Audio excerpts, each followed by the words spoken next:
করে ভাইজান অন্তত কম বেশি প্রায় 1 লক্ষ ভোটের কাছাকাছি ভোটে জিতবে। আইএসএফ জিতবে, শুধু ভাঙড় নয়, আমাদের জেলায় বেশ কয়েকটা সিট আইএসএফ জিতবে।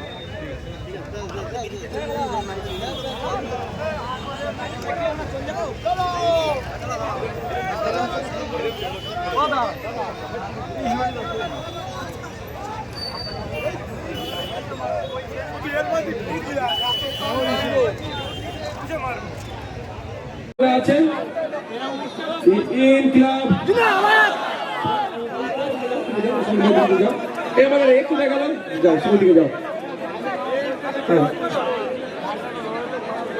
ইনকলাব ইনকলাব জিন্দাবাদ, ইনকলাব জিন্দাবাদ, আইএসএফ জিন্দাবাদ, আইএসএফ জিন্দাবাদ, নওশাদ সিদ্দিকী ভাইজান জিন্দাবাদ,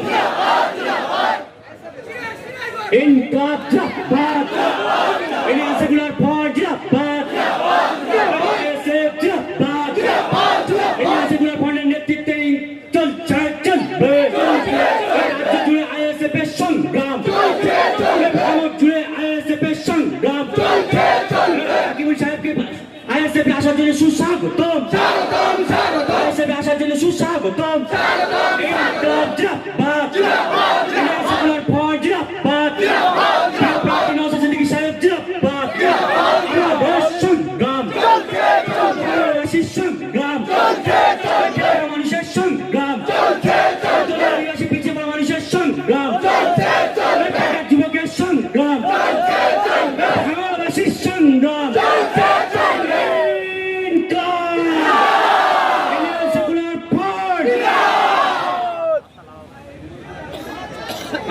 আমাদের হাকিমুল সাহেব আরাবুল সাহেবের পুত্র কেন তৃণমূল থেকে আইএসএফ এ আসেনি অনেক কথা বলছিল না?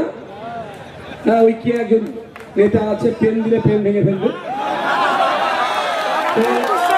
আমরা একটু খেলার সুযোগ দিই, বুঝতে পারলে? খেলার একটু সুযোগ দিই, এটা কত কি বলতে পারে, কি করতে পারে, তাহলে সুযোগ দিই। ঠিক সময়ে তো খেলবো আমরা, উস্তাদের নাম শেষ যাত্রা।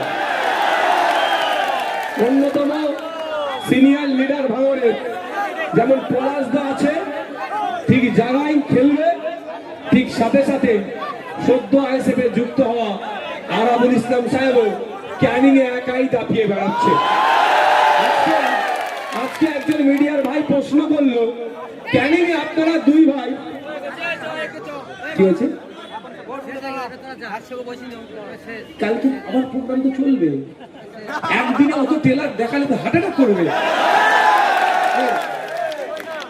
হ্যাঁ, 124 নম্বর বুথ থেকে যারা এসছেন, আপনার মিজানুর ভাই, হাসানুর ভাই নেতৃত্বে যারা এসেছেন, ওই স্টেজে তুললে ভেঙে পড়বে। হাসানুর ভাই আর মিজানুর ভাইয়ের হাতে